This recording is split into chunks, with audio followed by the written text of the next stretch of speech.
7장 1절로부터 10절 말씀입니다. 우리 한 목소리로 함께 말씀을 읽도록 하겠습니다. 그 후에 예수께서 갈릴리에서 다니시고 유대에서 다니려 아니하심은 유대인들이 죽이려 함이로라. 유대인의 명절인 초막절이 가까운지라. 그 형제들이 예수께 이르되 당신이 행하는 일을 제자들도 보게 여기를 떠나 유대로 가소서. 스스로 나타나기를 구하면서 묻혀서 일하는 사람이 없나니 이 일을 행하려 하거든 자신을 세상에 나타내소서 하니 이는 그 형제들까지도 예수를 믿지 아니함이러라. 예수께서 이르시되 내 때는 아직 이르지 아니하였거니와 너희 때는 늘 준비되어 있느니라. 세상이 너희를 미워하지 아니하되 나를 미워하나니 이는 내가 세상의 일들을 악하다고 증언함이라. 너희는 명절에 올라가라. 내 때가 아직 차지 못하였으니 나는 이 명절에 아직 올라가지 아니하노라. 이 말씀을 하시고 갈릴리에 머물러 계시니라. 10절이요. 그 형제들이 명절에 올라간 후에 자기도 올라가시되 나타내지 않고 은밀히 가시니라. 아멘. 오늘 말씀의 제목은 세상 시간 속에서 예수의 시간을 사는 성도. 좀 길죠? 세상 시간 속에서 예수의 시간을 사는 성도입니다. 잠깐 말씀 전하기 전에 말씀드린 이번 주에 이제 가스펠 정상적으로 진행됩니다. 저번 주에 제가 좀 몸이 안 좋아서 금요 기도에 못했는데 이번 주에는 하도록 하겠습니다. 잠깐 기도하고 시작하겠습니다. 하나님 아버지, 이 시간 아버지 말씀 가운데 성령을 부어 주시옵소서. 아버지 말씀 가운데 성령을 부어 주시옵소서. 아버지 말씀이 선포될 때 아버지 정말 성령이 아버지 말씀을 붙잡고 전하는 자나 받는 자나 아버지 모두의 마음밭에 심겨 주시옵소서. 하늘의 뜻을 우리가 깨닫고 하늘의 뜻으로 살 수 있는 그 말씀의 능력이 저희에게 임하기를 원합니다. 아버지 그 말씀의 능력을 이 시간 부어 주시옵소서. 감사하고 살아계신 예수 그리스도 이름으로 기도드립니다. 아멘. 자, 우린 지난주에 요한복음 6장을 이제 모두 마쳤습니다. 이제 오늘부터 7장으로 이제 들어갑니다. 지난주 말씀 제목은 뭐였나요? 기억나시나요? 죄송합니다. 시험에서 얘기하셔서. 보통 금요일날 우리가 금요 기도회 때 그 전주 말씀을 가지고 하는데 이번 주 금요일날 쉬었고 저번 주에도 좀 쉬었잖아요. 연휴라. 그래서 좀 쉬었는데 지난주 말씀 제목은 너희도 가려느냐였어요. 오병이어 사건 이후에 예수를 따르던 그 무리와 제자들 중 이제 많은 사람이 떠나갔죠. 예수께서 이 질문을 한 그 12명의 제자들이 남았어요. 그들이 또 교회의 기초라고 이야기했습니다. 그리고 베드로가 그 교회를 대표하여 한 유명한 말씀, 영생의 말씀이 주께 있사오니 우리가 누구에게로 가오리까? 우리가 주는 하나님의 거룩하신 자이신 줄을 믿고 알았사옵나이다 라는 놀라운 신앙 고백을 하죠. 그 신앙 고백 위에 교회가 세워졌다라고 말씀을 드렸습니다.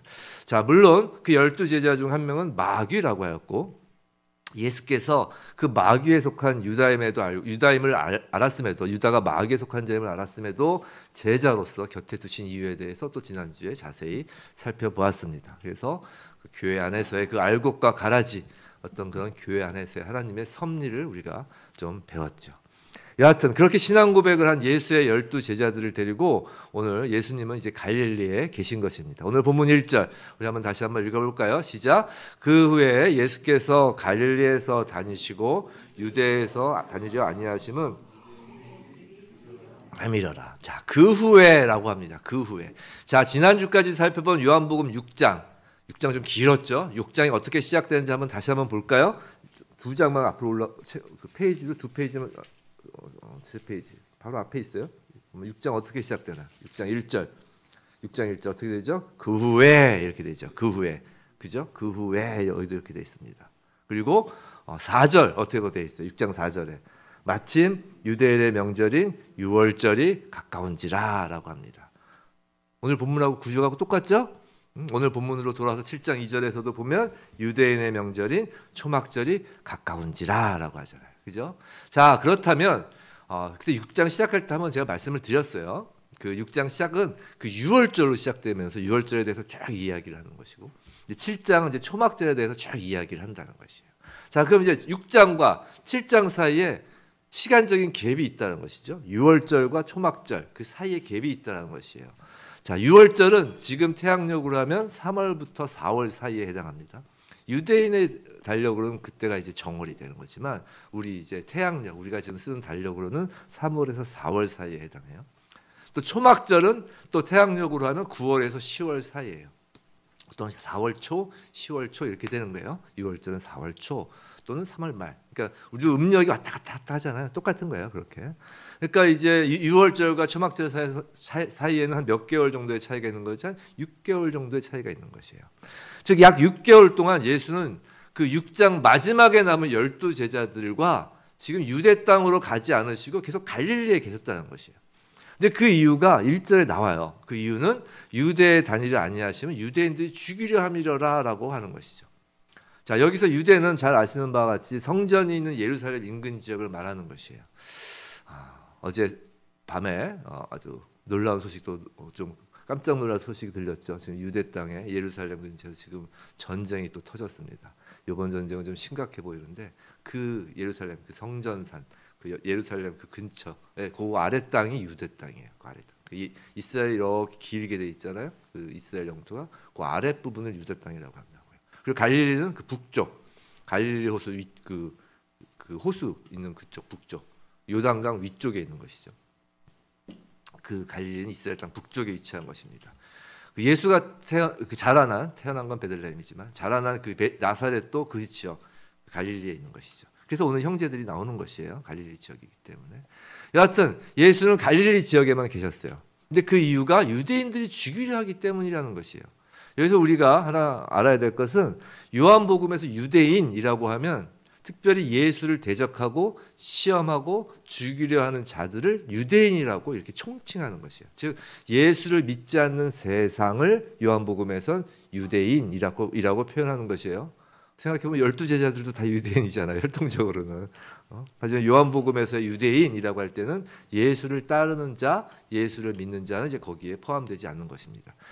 자, 그럼 언제부터 유대인들이 예수를 죽이려고 했을까? 그 요한복음에서 5장에 나와요. 5장에 예루살렘 베데스다 못에서 38년 된 병자를 안식일에 고친 사건이 있었잖아요. 그때 안식일을 지키는 것, 율법을 지키는 공로를 자신들의 의로움의 근거로 여겼던 유대인들은 이제 예수님을 죽이려 합니다. 왜냐하면 자신들이 쌓아놓은 그 종교 바벨탑을 무너뜨리는 예수를 가만둘 수 없었던 것이에요.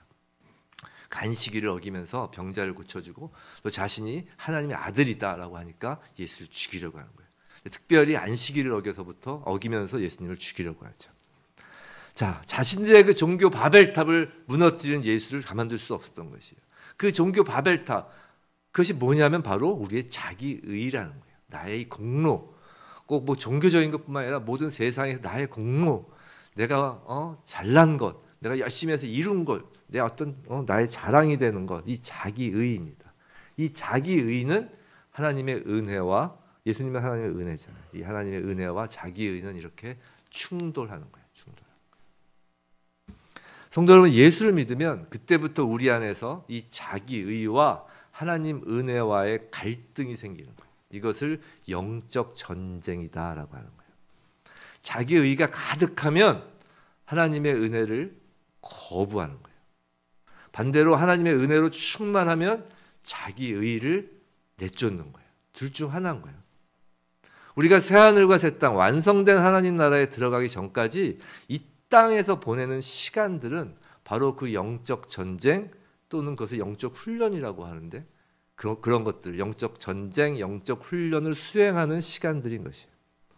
성령이 내주하셔서 끊임없이 우리 안에서 하시는 일이 바로 그 영적 전쟁에서 나를 죽이는 일이라고요. 그 광야의 인생을 기념하는 이스라엘 절기가 바로 초막절이에요. 초막절. 2절 유대인의 명절인 초막절이 가까운지라라고 합니다. 자, 6장에서는 6월절이 가까운지라라고 했어요. 그리고 6장의 오병이어 사건과 그 이후 예수님의 긴 설교, 그것들은 바로 6월절에 대한 이야기였다는 것이에요. 생명의 떡, 하늘에서 내려오신 떡이신 예수 그리스도가 6월절 십자가 사건, 그 예수 그리스도의 6월절 십자가 사건이 바로 유대인의 절기인 6월절에서 미리 예표하였던 것이다라는 것이죠. 또한 6장에서 다시 살린다. 우리 지지난주 설교인데 다시 살린다는 부활과 관련해서 설교하면서 오순절에 대해서 간략하게 설명한 적이 있어요. 그죠? 기억나시죠? 그 생명의 떡 얘기하면서 오순절에 대한 것도 언급한 적이 있죠. 막 구약하고 신약을 왔다 갔다 했잖아요. 그때. 이렇게 유월절, 오순절의 절기도 모두 예수 그리스도를 예표하였던 이스라엘의 절기인 거예요. 자, 예수 안에서 완성된 구약의 절기인 거죠. 오늘 초막절도 마찬가지인데 한번 간략히 알아보겠습니다. 재미없지 않아요. 이거 되게 재밌는 거예요. 재밌다라고 마음을 먹으면 재밌어요. 우리가 유대인 절기까지 왜 알아야 되나 그러지만 유대인의 절기를 예수님이 완성하셨잖아요. 그러니까 우리가 유대인 절기를 지금 행위로서 지킬 필요는 없지만 그 뜻은 알아야 된다는 거예요. 뜻은. 자, 초막절은 앞서 말씀드린 것처럼 태양력으로는 9월부터 10월 사이에 있는 절기로서 일주일 동안 이 절기를 지킵니다. 그래서 모든 이스라엘 백성은 특히 성인 남성은 의무적으로 예루살렘 성전에 모여 제사를 드리죠. 그 의무적으로 드린 절기 세 개가 바로 방금 말씀드린 유월절, 오순절, 그다음에 그 초막절이에요. 농사와 관련해서 유대인의 절기는 다 농사와 관련되는데 이 농사와 관련해서는 이 열매를 거두는 시기예요. 그 오순절은 맥주절이라고 그러죠. 맥주절은 보리를 거두는 건데 사실 보리가 아니라 밀이에요. 밀. 근데 이제 맥주절이라고 그러고 그 다음에 보리는 사실 6월절에 거둬요. 6월절에 보리를 거두고 그 다음에 그 맥주절, 그 오순절 때는 밀을 거두고 그 다음에 이 초막절에는 이제 열매를 거둡니다. 그래서 올리브와 포도와 같은 그런 걸 수확하고 드린 제사예요. 그 이름을 장막절, 수장절이라고도 불리기도 해요. 자, 초막절 말 그대로 천막을 짓고 그 안에서 지낸다는 것이에요. 지금도 아파트에 사는 유대인들은 지금도 아파트에 살고 있어도 베란다에 천막 치고 지내기도 합니다. 아마 외국 생활을 하셔서 유대인들 아시는 친구로 계신 분들은 아실 거예요. 그들 아시죠? 초막절 되면 밖에다 텐트 치고 살아요. 일주일간. 그 이스라엘이 40년 동안 광야에 있으면서 하나님께서 보호하시고 인도하신 것을 그 텐트 안에서 이제 기억하는 것이에요. 근데 예수께서 이 땅에 하나님의 백성의 그 예수님께서 바로 그 장막, 그 텐트가 되셔서 이 땅에 내려오셨다는 것이에요. 그 텐트도 예수 그리스도의 장막을 예표하고 상징했던 것이에요. 그게 무슨 말이냐면 요한복음 1장 14절로 한번 가보세요. 요한복음 1장 14절에 가시면 이전에 한번 처음에 초창기에 말씀드린 건데 요한복음 강의할 때 뭐라고 되어 있냐면 말씀이 육신이 되어 우리 가운데 거하심에 우리가 그의 영광을 보니라고 되어 있죠. 자, 말씀이 육신이 되어 우리 가운데 거하심에 이때 거하심의 헬라어가 바로 장막을 치다라는 뜻이에요. 즉 말씀이 육신이 되신 예수님이 오셔서 이제 하나님의 말씀을 우리 마음속에 거하게 하신 거예요. 즉 장막을 치신 거예요. 말씀을 우리 가슴에 새긴다고 그랬잖아요. 그 예레미야서에 의하면 이제 너희들이 마음에 말씀을 새기겠다고 하시잖아요. 이렇게 예수께서 말씀이 육신이 되셔서 아예 예수가 우리의 장막이 되신 거예요. 말씀으로 말이죠. 그렇게 우리가 광야 같은 세상을 지날 때 그 장막이 우리를 보호하고 지켜주시는 거예요. 어디까지 갈까요? 그 지켜주심이 바로 새하늘과 새 땅까지 가는 거죠. 그것이 이제 새하늘과 새 땅에서는 실제적으로 더 실제적으로 이루어질 장막까지라는 것이에요. 자, 새하늘과 새 땅의 모습을 한번 볼까요? 요한계시록 21장 3절이에요. 요한계시록 쭉 넘어갑시다. 오늘 요한계시록 21장은 딱 짚어놓으세요. 요한계시록 21장 3절 4절 말씀 우리 한번 읽어볼까요? 421페이지 신약 요한계시록 21장 3절 4절 함께 읽어보겠습니다. 시작. 내가 들으니 보좌에서 큰 음성이 나서 이르되 보라 하나님의 장막이 사람들과 함께 있음에 하나님이 그들과 함께 계시리니 그들은 하나님의 백성이 되고 하나님은 친히 그들과 함께 계셔서 모든 눈물을 그 눈에서 닦아주시니 다시니 사망이 없고 애통하는 것이나 곡하는 것이나 아픈 것이 다시 있지 아니하리니 처음 것들이 다 지나갔음이러라. 아멘. 하나님의 장막이 함께 있다고 그러잖아요. 그죠? 그 장막 안에서 뭐 하신다고요? 우리의 눈물을 씻겨주시는 거예요. 우리 함께 하시고 우리를 보호하시고 애통하는 것이나 곡하는 것이나 아픈 것이 다시 있지 않게 하신다는 것이죠. 언제요? 지금이요. 지금 예수의 장막 안에서 우리가 예수의 이름을 부를 때 예수께서 우리의 장막 되셔서 말씀으로 우리의 눈물을 씻겨주시고 우리의 기도 가운데 그 장막 안에서 기도 가운데 예수께서 오셔서 우리의 아픈 것을 씻어 주시는 것이에요. 자, 성경은 지금 구약 이스라엘 백성의 초막절과 이 땅에서의 예수 그리스도로 인한 교회 시대와 계시록에서 완성될 하나님 나라가 뚝뚝뚝 끊긴 것이 아니라 쭉 연결되고 있다는 것을 지금 보여주는 것이에요. 사실 창세기부터 가야 되는데 거기까지 가면 너무 설교 말씀이 길어질까 봐 생략을 하고, 쭉 성경은 창세기 1장 1절부터 요한계시록 맨 끝까지 쭉 이렇게 연결되는 거예요. 자, 이제 또 초막절 더 보죠. 초막절에 또 해야 하는 것이 있는데, 그건 실로암 못에서 물을 떠다가 성전 제단에서 물을 넘치게 하는 것입니다. 이와 관련된 구약 성경은 제가 생략할게요.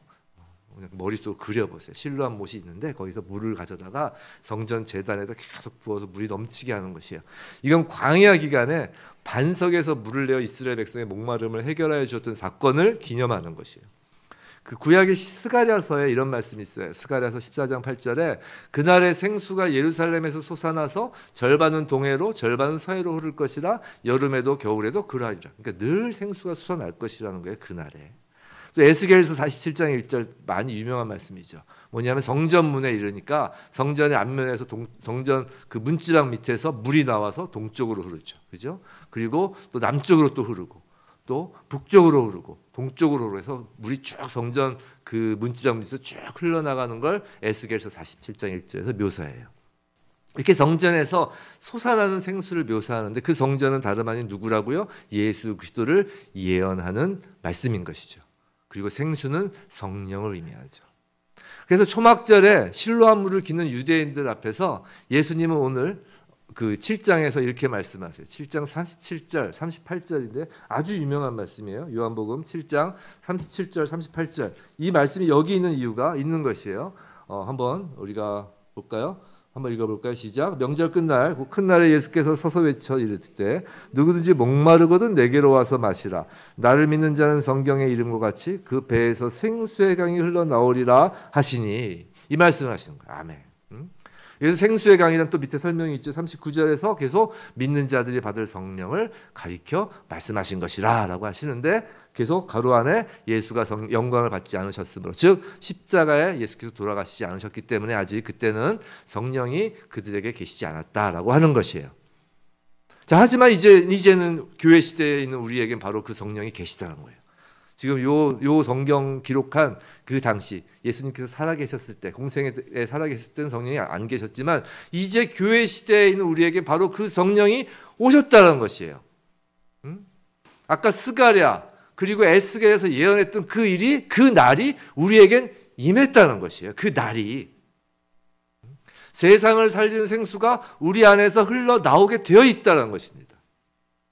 자, 교회 시대의 모습은 우리가 지금 살고 있는 현실이에요. 이 또한 완전한 하나님 나라를 보여주는 계시록에서 계속 보여줘요. 요한계시록 22장 1절 말씀인데, 요한계시록 22장 1절 2절 아까 짚어놓으셨죠? 우리 한번 읽어볼까요? 22장이에요. 시작. 또 그가 수정같이 맑은 생명수의 강을 내게 보이니 하나님과 및 어린 양의 보좌로부터 나와서 길 가운데로 흐르더라. 강 좌우에 생명나무가 있어 12가지 열매를 맺되 달마다 그 열매를 맺고 그 나무 잎사귀들은 만국을 치료하기 위하여 있더라. 자, 이것이 새하늘과 새 땅에서 이렇게 완성되는 모습이 있는 것입니다. 자, 초막절. 자, 초막절에 해야 하는 것이 또 있어요. 그것이 초막절 기간 동안에는 밤마다 성전에, 그 성전에는 여인의 뜰이라는 곳이 있는데 그 여인의 뜰에 불을 밤새 밝혀두는 것이에요. 근데 그 불 중에 그 4개의 큰 금 등대를 성전 둘러싸고 있는 담 위에 우뚝 솟아 있어서 거기에 큰 등대를 세워서 등대에 불을 피워서 그 빛을 온 예루살렘에 비춘 거예요. 그 초막절 기간 동안. 이건 광야에서 이스라엘 백성 그 길을 인도한 그 불기둥, 구름 기둥을 상징하는 것이에요. 뭐 불기둥은 낮에, 그 밤에, 그죠? 구름 기둥은 낮에. 이게 낮과 밤만 다른 것이지 같은 기둥이에요. 같은 하나님의 현현이죠. 그 불기둥으로 이제 인도하시는 것을 상징하는 것을 밤새 그 불을 켜둠으로 보여주는 것입니다. 예수님은 이 빛에 대해서 요한복음 8장 12절에서 말씀하시는 거예요. 지금 계속 초막절에 대한 이야기가 쭉 나오는 것이에요. 요한복음 8장 12절 뭐라고 이야기하시냐면 나는 세상의 빛이니, 그 유명한 말씀을 하시죠. 나는 누구누구다라고 하시는 나는 세상의 빛이니 나를 따르는 자는 어둠에 다니지 아니하고 생명의 빛을 얻으리라라고 요한복음 8장 12절에서 말씀하시는 거예요. 그리고 그 표적으로 그 다음 요한복음 9장에서 날 때부터 맹인된 자의 눈을 뜨게 하는 거예요. 이게 다 초막절과 관련된 쭉 스토리인 것입니다.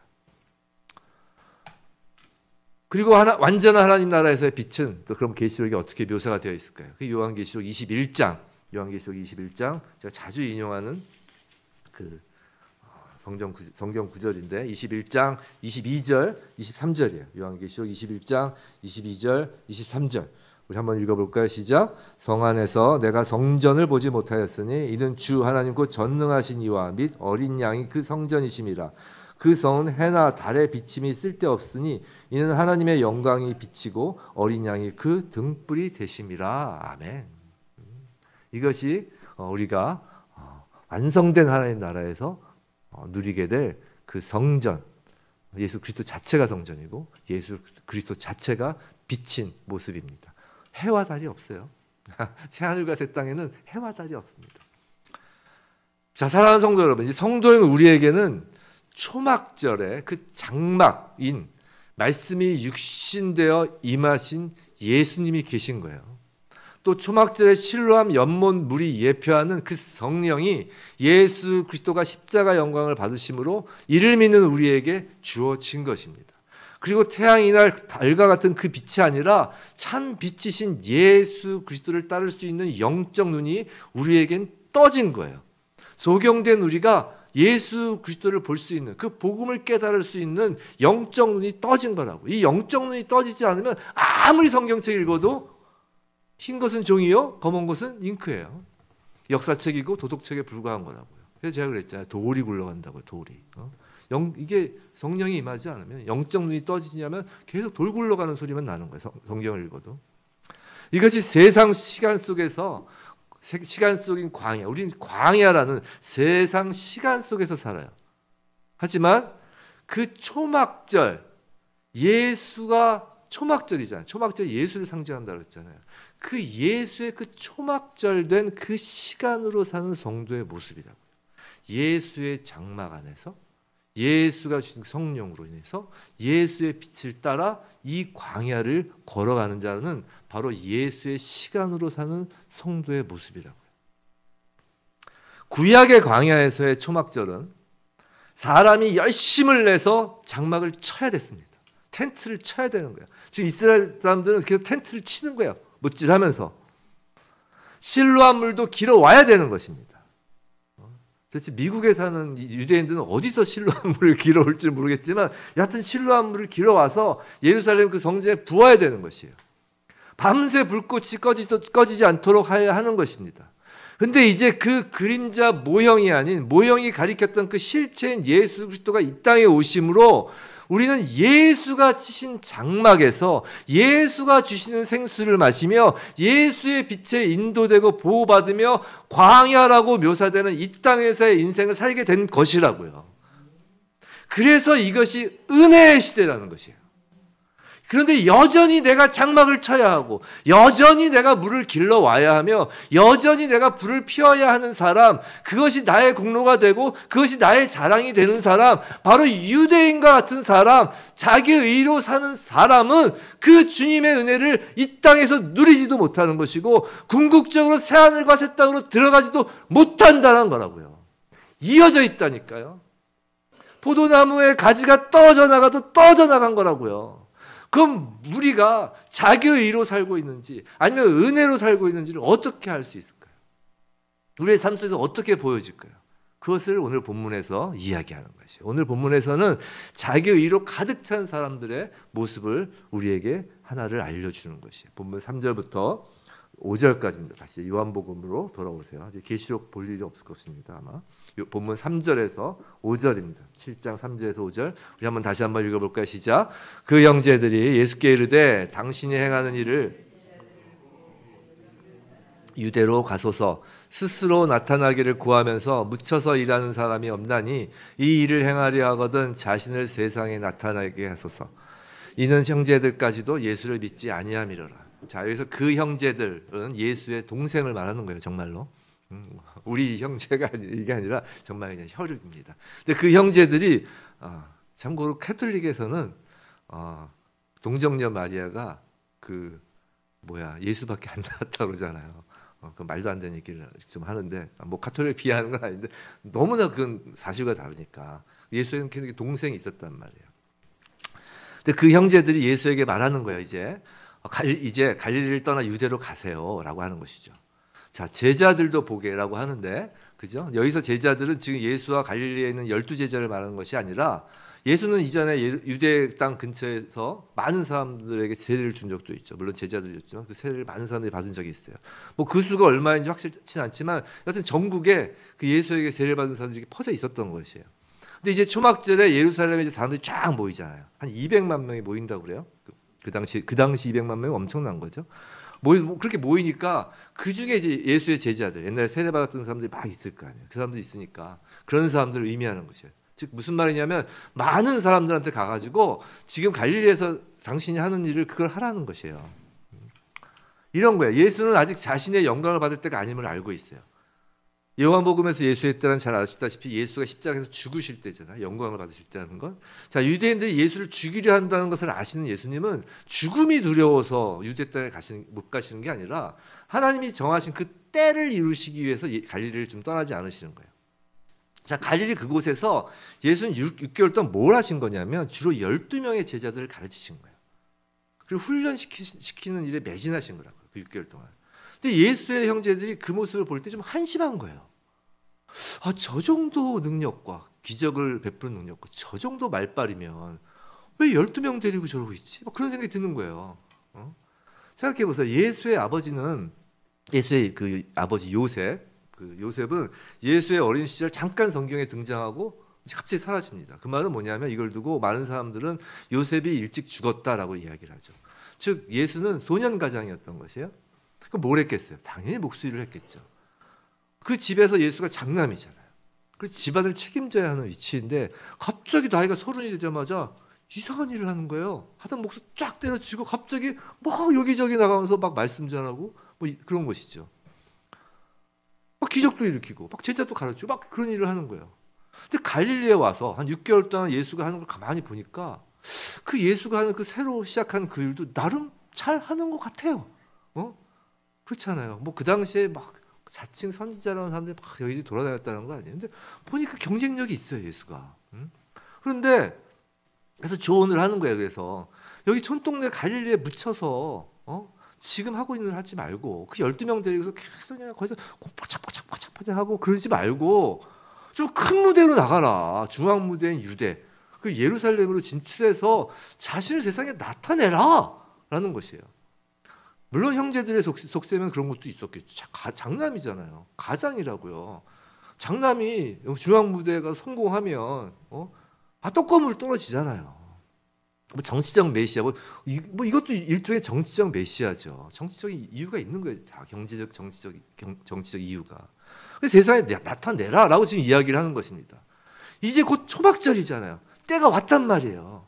사람들이 예루살렘에 다 모일 거란 말이죠. 아주 시기적으로 적당한 것이에요. 기회가 온 거라고요. 갈릴리에 사는 사회를 보니까 초막절에 가면 대박 날 것 같은 거예요. 총구석에서 12명 데리고 다니면서 이름이 드러남도 없이 사역하지 말고 멋지게 중앙무대에서 많은 사람을 제자로 삼아서 예수 자신을 세상에 드러내라는 거예요. 예수는 빛으로 오셨기 때문에 스스로 세상에 나타나시는 분은 맞죠. 그래서 4절에서 스스로 나타나시는 분이라고 얘기를 하는 거예요. 그렇다면 총구석에서 하지 말고 성인 남자 기준으로 약 200만 명이 모이는 초막절도 되었으니까 예루살렘에서 자신을 드러내라 라고 지금 형제들이 이야기하는 것입니다. 예수 당신 정도의 능력과 당신 정도의 그 말하는 실력이면 유대에서도 먹힌다라는 것이에요. 너무나 합리적이지 않아요? 너무나 타당한 생각 아니냔 말이에요. 우리 속담에도 있잖아요. 말은 제주도로 보내고 사람은 한양으로 보내라고 하잖아요. 큰 물에서 놀라는 거예요. 그런데 이런 형제들을 5절에서 예수를 믿지 아니하는 자다라고 하는 거라고요. 예수님은 그 예수를 믿지 아니하는 형제들에 대하여 매우 어려운 말씀을 하십니다. 그것이 6절 말씀이에요. 6절 말씀. 우리 6절 말씀 한번 읽어볼까요? 시작. 예수께서 이르시되 내 때는 아직 이르지 아니하였거니와 너희 때는 늘 준비되어 있느니라. 아멘. 어렵죠? 어렵지 않으세요? 자, 어려운 걸 더 어렵게 할수 어렵게 만들어 드리겠습니다. 농담이고요. 이 말씀을 하면서 제가 다시 오늘 이 설교를 준비하면서 매우 많은 고민을 했어요. 이걸 어떻게 정말 쉽게 설명을 해드릴까? 그리고 이게 정말 중요한 거거든요. 여러분 인생 가운데 정말 중요한 게 뭐라고 생각하세요? 뭐 여러 가지가 있겠죠. 건강이고 사는데 정말 중요한 게 뭐예요? 시간이에요. 시간. 하나님은 이 피조 세계를 딱 시간과 공간이라는 어떤 하나의 툴 속에 만들어 놓으셨기 때문에 인간에게 절대적으로 중요한 건 시간이에요. 성경에서 그러니까 설교하면서 이 시간에 대해서 설교를 한다는 건 저도 처음 해보는 거고 저 들어본 적이 없어요. 그래서 이걸 어떻게 설명하나 고민했는데 그냥 하겠습니다. 이해가 안 되시면 다시 들으세요. 방법이 없어요. 자, 그래서 왜냐하면 여기서 내 때가 아직 이르지 아니하였고 너희 때는 늘 준비되어 있다라고 하기 때문이에요. 그리고 오늘 주제가 초막절이기 때문에 절기이기 때문에 절기는 때잖아요. 자, 여기서 내 때 6절 보시면 내 때 또 너희 때 그래서 때는 모두 헬라어로 카이로스라는 단어를 쓰고 있습니다. 자, 우리 좀 교회를 다니신 분은 적어도 카이로스라는 단어 좀 들어보신 적이 있을 거예요. 자, 헬라어로 시간이라는 단어는 두 가지가 있어요.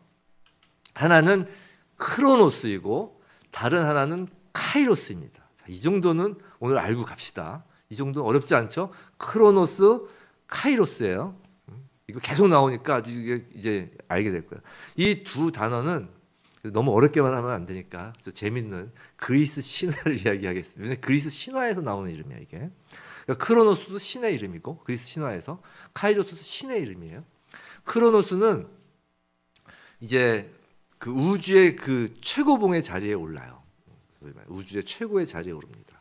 이 크로노스의 아들이 제우스예요.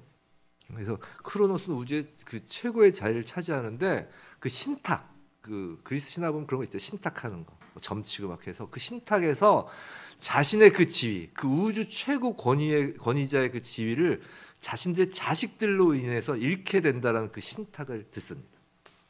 그래서 그 크로노스는 자식이 태어나는 족족 그 자식들 모두 잡아먹는 거예요. 이게 크로노스 신이에요. 근데 제우스는 나중에 아주 또 이제 살아나서 그 제우스가 이제 다음 신이 되는 거잖아요. 하여튼 크로노스는 그런 신이에요. 그래서 크로노스라는 이 이름, 이 시간의 뜻은 모든 것은 늙고 죽어간다는 것이에요. 즉 시간의 흐름에 모든 생물이 잡아먹힘을 당한다라는 뜻에서 크로노스인 거예요. 그냥 시간 그러면 될 텐데 신화까지 얘기해서 근데 좀 재밌잖아요. 크로노스. 그래서 그런 의미가 있어요. 그래서 이 크로노스는 물리적이면서도 객관적인 시간의 개념을 갖고 있는 거예요. 물리적이면서도 객관적인 시간. 지금 11시 55분이죠. 이 물리적인 시간. 이게 바로 크로노스예요. 한편 카이로스는 그 제우스의 아들이에요. 그러니까 크로노스의 손자가 되겠죠. 여하튼 카이로스는 제우스의 아들인데 흔히 이 카이로스를 기회의 신이다라고 불러요. 그래서 그의 모습이 어떻게 돼 있냐면 이런 얘기 한번 들어보신 적 있을 거예요. 뭐 보신 분도 계실 거예요. 앞머리는 길게 기르고 뒷머리는 대머리인 거예요. 이 카이로스의 모습은. 그리고 어깨와 발꿈치에 날개가 달려 있어요. 그러니까 날개가 4개가 이렇게 달려 있는 거예요. 되게 빠른 거죠. 2개도 빠른데 4개니까. 자, 카이로스가 이러한 모습을 하는 건 앞머리는 길어서 사람들이 카이로스 타고 오면 앞머리는 탁 붙잡을 수 있게 하기 위함인데 한번 슉 지나가면 뒷머리는 대머리잖아요. 그러니까 안 잡히는 거예요. 이게 기회라는 거예요. 그죠? 이게 계속 카이로스의 이름이에요. 그리고 다시 잡기 힘들게 대머리, 거기다 날개까지 달렸어요. 휙 지나간다는 거죠. 그래서 카이로스는 기회라는 뜻으로 쓰이고 시간에선 주관적이고 상대적인 시간을 뜻하는 거예요. 기회는 다 주관적이잖아요. 각자에게 주어진 기회는 다르잖아요. 그리고 상대적이라고. 누구에겐 그게 기회가 될 수도 있고 누구에겐 그게 기회가 안 될 수도 있잖아요. 이해하기 쉽죠? 이렇게 크로노스라는 시간과 카이로스라는 시간은 달라요. 근데 오늘은 카이로스를 이야기하는 건데, 자, 하나님은 천지를 창조하시며 아까 말씀드린 것처럼 시간도 창조하셨어요. 잘 아시는 바와 같이 창세기 1장 14절에서 하늘의 광명체를 창조하시고 낮과 밤을 나뉘게 하시고 징조와 계절과 날과 해를 이루게 하셨다라고 하잖아요. 즉 크로노스, 물리적이며 객관적인 시간을 하나님은 창조하신 거예요. 이 크로노스라는 시간을. 그리고 그 크로노스 속에 카이로스의 시간, 즉 주관적이고 상대적인 시간들이 쭉쭉쭉쭉 존재하는 거예요. 이해가 되셨죠? 자, 어떤 기회와 같은 특별한 시간들이 그 크로노스 안에 카이로스가 있는 거예요. 뭐 이건 예화를 들지 않아도 우리는 살면서 늘 경험하니까 알 거예요. 이제 기회라는 것으로. 자, 기회는 당연히 주관적이고 상대적인 것이에요. 그런데 자, 누구에게 주관적이고 상대적이냐에 따라 오늘 예수님이 말씀하시는 예수님의 카이로스가 있고 형제들의 카이로스가 있다는 것이에요.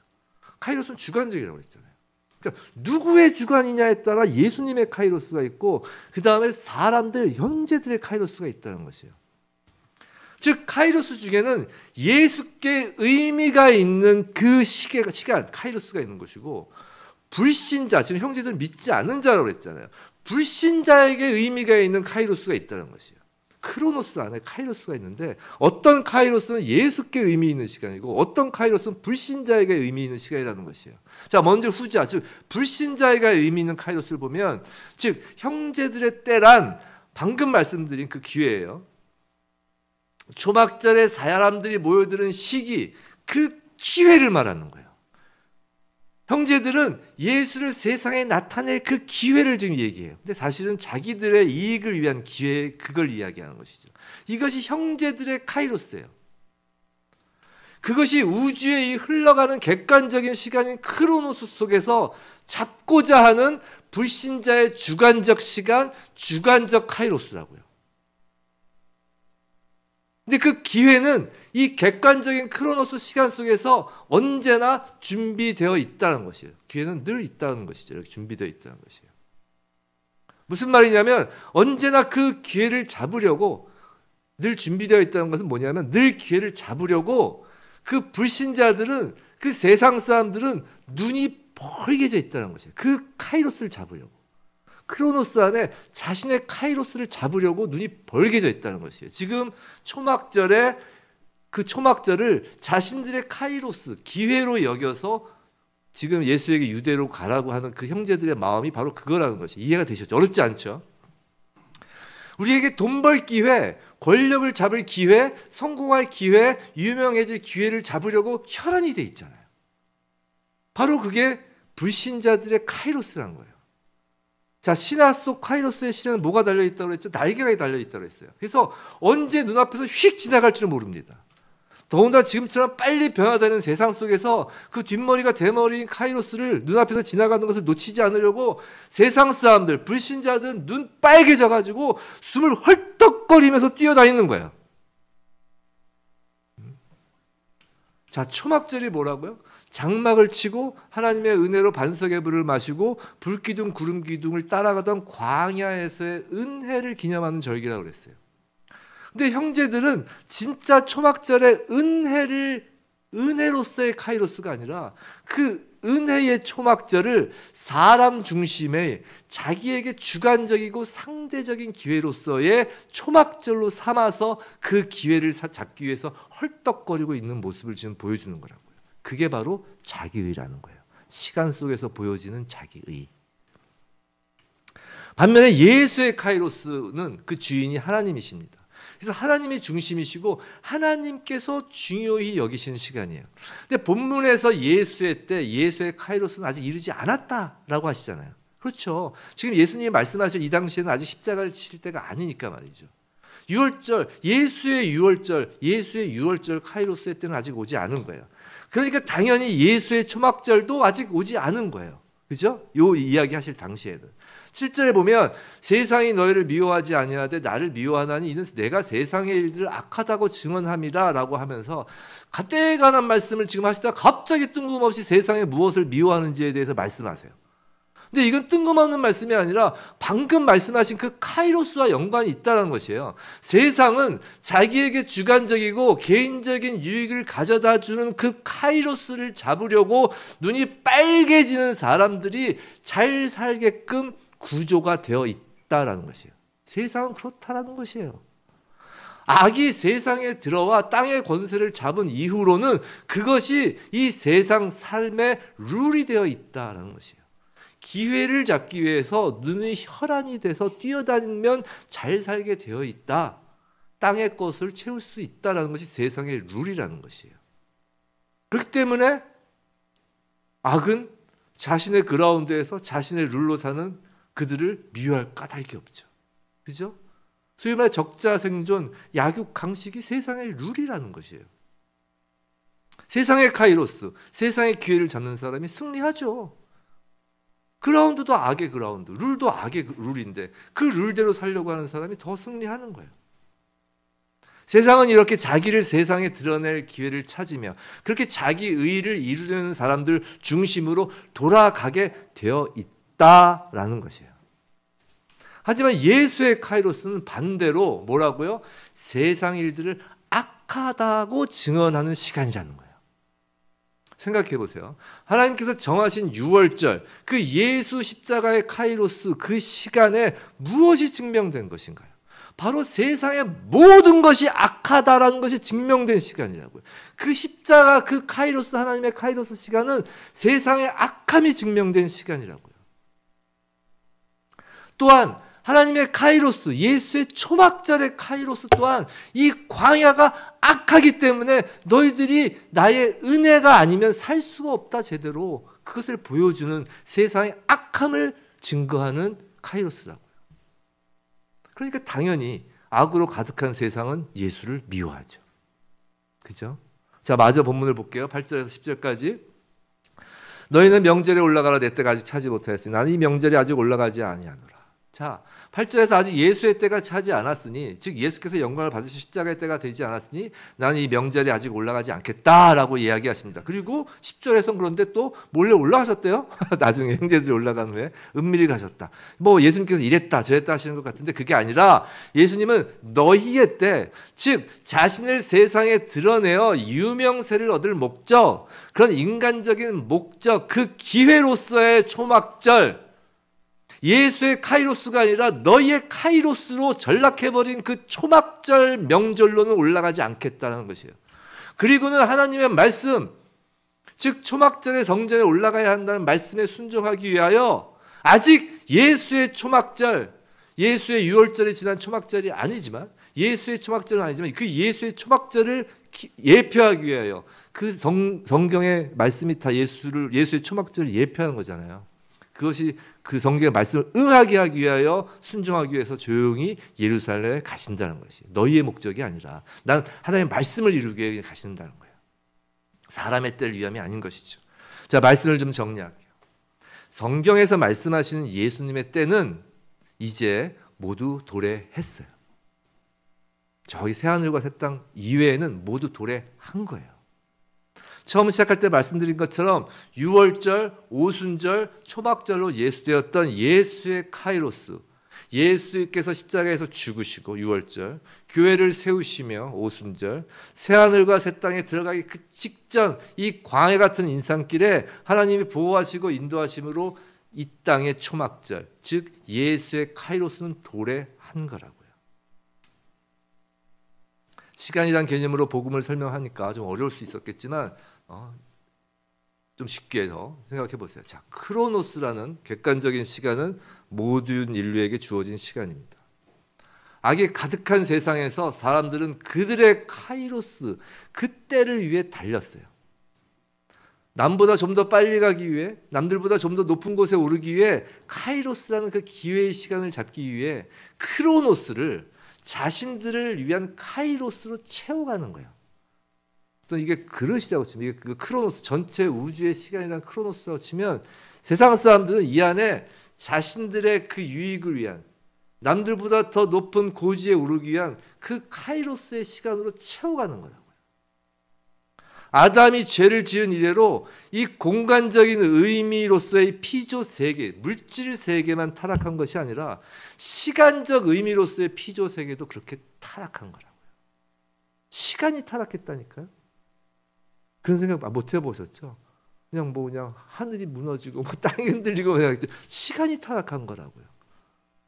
크로노스로서의 시간의 주인도 하나님이신데 그 시간에 너희의 때, 즉 인간이 고지에 오르려고 얻고자 하는 그 기회, 그 타락한 카이로스로 채워지며 시간도 타락한 거예요. 근데 하나님은 그 악으로 가득 찬 그 역사의 시간 속에, 그 크로노스 속에 예수의 시간으로 뚫고 들어오신 거라고요. 예수의 시간을 투입하신 거라고요. 이 새카매진 물에 생수를 담아 넣으신 거라고요. 타락한 사람의 카이로스를 깨고 예수의 카이로스를 시작하신 거라고요. 그 예수 카이로스의 정점은 십자가에 떼었고, 그리고 그것을 믿음으로 예수의 모든 것이 우리에게 전가되는데, 무엇까지 전가되는 거냐면 바로 그 예수의 시간까지 우리에게 전가되는 거라고요. 예수의 카이로스가 우리에게 전가되어서 우리의 카이로스가 되는 거라고요.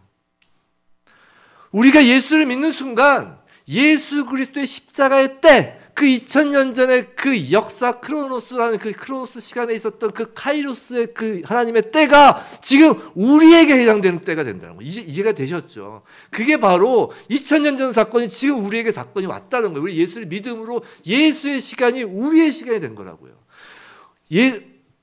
예수의 부활의 때, 예수께서 십자가에 돌아가시고 3일 만에 부활하셨잖아요. 그 예수 부활의 그 카이로스가 역시 우리가 그 부활을 믿음으로 우리의 카이로스가 되어 예수의 부활 안에 우리가 사는 거라고. 그리고 역시 하나님의 그 카이로스의 성령이 임하시잖아요. 오순절 다락방, 마가의 다락방 성령이 임하여 교회가 세워지잖아요. 우리의 카이로스의 때로 전가되어 지금도 교회가 세워지는 거라고요. 이스라엘 백성으로 예표된 성도들이 세워지고, 이 땅에서 성도는 구약의 광야로 예표됐던 시간들을 살아가는데, 그 시간은 그저 크로노스의 시간, 그것이 아니라 그 안에서 예수 그리스도가 완성해 놓으신 그 초막절, 그 은혜의 시간을 우리가 지금 살아가는 거라고요. 그래서 은혜의 시대라고요. 성도 여러분, 세상은 크로노스라는 그 역사의 시간으로 휙 지나가지만 그 속에서 성도는 초막절로 예표된 예수와 동행하는 예수의 시간을 사는 거라고요. 이렇게 역사 속에서 예수의 시간이 이루어졌는데도 불구하고 여전히 자신을 드러내기 위해서 자기 의를 위하여 타락한 카이로스의 시간으로 크로노스를 채우는 사람들이 있다라는 것이에요. 이들을 믿지 않는 자다라고 하는 거예요. 사랑하는 성도 여러분, 우리는 예수를 믿는 그 순간부터 예수의 시간을 사는 사람들이에요. 교회 시대, 은혜의 시대의 시대라는 건 우리는 예수의 초막절, 완성하신 예수의 초막절, 이 땅에서 완성하신 그 예수의 초막절로 광야를 지나는 사람이라고요. 예수가 우리의 장막이 되어서 말씀으로 거하시고, 우리 예수가 우리의 실로 안모 생수가 되어 성령으로 내주하시며 예수의 빛으로 우리를 인도하시며 어두운 세상에 그 빛을 비추며 살아가게 한 존재, 그 시간의 존재가 된 거예요. 성도 여러분, 그럼 그렇다고 해서 다 은혜니까 우리는 뭐 대충 살아도 되고 누워서 있으면 되냐, 그게 아니라는 거예요. 성도는 그래서 더 이 땅에서 시간을 아껴야 한다는 거예요. 왜냐하면 성도의 시간은 모든 인류에게 주어진 일반적인 시간, 그냥 그런 크로노스가 아니라 우리 자신을 위하여 주신 세상 사람의 타락한 그 카이로스도 아니라 우리 자신을 위하여 우리가 막 잡으려고 하는 그 타락한 카이로스도 아니라 예수가 주신, 예수의 그 십자가 보혈로 우리에게 주신 귀한 예수의 시간이기 때문에 시간을 아껴야 되는 거라고요. 우린 세상의 시간 안에서 예수의 시간으로 사는 존재입니다. 우리의 광야 인생은 은혜의 시간, 예수의 초막절이죠. 교회에 나와 예배를 드리는 시간도 그렇지만 매일 하루하루가 예수의 시간을 우리는 사는 거예요. 불기둥이 움직이면 이스라엘 백성은 급히 이동해야 했어요. 그와 마찬가지로 우리는 예수를 날마다 부지런히 따라가야 되는 거라고요. 우리에게 주어진 일상을 또한 열심히 살아야 하는 것입니다. 그것이 우리에게 하나님께서 주신 소명이거든요. 우린 직업이 그냥 단순한 직업이 아닌 사람이에요. 청직이잖아요. 너희가 이 땅을 나를 대신해서 다스리라는 위임이잖아요. 우리에게 주신 소명이기 때문에 학생은 열심히 공부하고 직장에 열심히 일해야 되는 것이에요. 일확천금 로또 복권 당첨을 바라는 것은 전혀 성경적이지 않다니까요. 그건 기회도 아니고 정말 비성경적인 거라고요. 그 카이로스는 타락한 카이로스라고요. 우리는 신앙생활을 예배당에서뿐만이 아니라 삶의 현장에서 하는 거예요. 우리의 모든 시간은 예수님의 카이로스 시간이라니까요. 모든 삶의 순간순간을 말씀에 순종하고 성령에 의지하고 빛 대신 예수를 세상에 비추며 복음을 전하며 사는 거라고요. 광야를 걷다 보면 힘들고 슬픈 일들이 몰려옵니다. 왜냐고요? 아까 얘기했잖아요. 악을 증거하기 위해서. 우리의 초막의 생활은, 이 광야 생활은 악을 증거하는 생활이기 때문에 악이 우리를 미워해요. 예수를 미워하는 거니까. 예수의 시간을 우리는 사니까 악은 우리를 미워합니다. 그러니까 힘들고 슬픈 것입니다. 또는 우리가 여전히 그 악에 유혹되어 인간의 때, 인간의 기회만 구하다 지쳐 쓰러질 때도 있어요. 그게 오히려 나아요. 그 기회만 구하다가 계속 기회를 얻어서 막 여기서 막 풍요롭고 막 다 성공하면 이제 그건 되게 위험한 거예요. 타락한 카이로스를 계속 살고 있는 거니까요. 만일 우리가 지금 힘들고 슬픈 일이 있고 정말 낙심되는 일이 있다면, 지쳐 쓰러질 때가 있다면 결코 주저앉아 포기하지 마시기 바랍니다. 왜냐하면 우린 예수의 카이로스 안에 있는 사람들이기 때문에요. 우리는 그 자리에서 그래서 예수의 이름을 부르시기 바랍니다.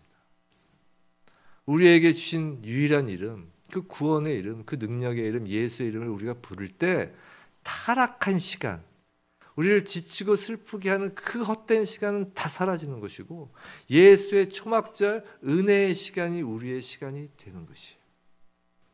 우리가 몇 주 전부터 시간을 정하여 기도하자고 그랬잖아요. 그 시간이 하루, 딱 그 하루를 우리가 예수의 카이로스로 살 수 있는 시작이 되는 시간이에요.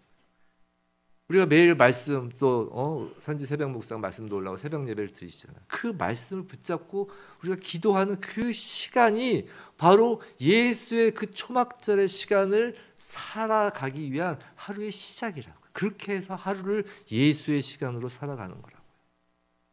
그렇게 크로노스라는 세상 시간 속에서 예수의 카이로스, 은혜의 시간을 살다가 쭉 이어서 완성된 하나님 나라의 시간으로 들어가는 것이 바로 저와 여러분인 거예요. 크로노스라는 역사의 객관적인 시간이 막을 내릴 때, 다시요, 크로노스라는 이 우주에 주어진 하나님의 그 역사적이고 객관적인 시간이 막을 내릴 때, 즉 종말의 때에 남는 것은 오직 영원하신 예수의 카이로스 뿐이라고요.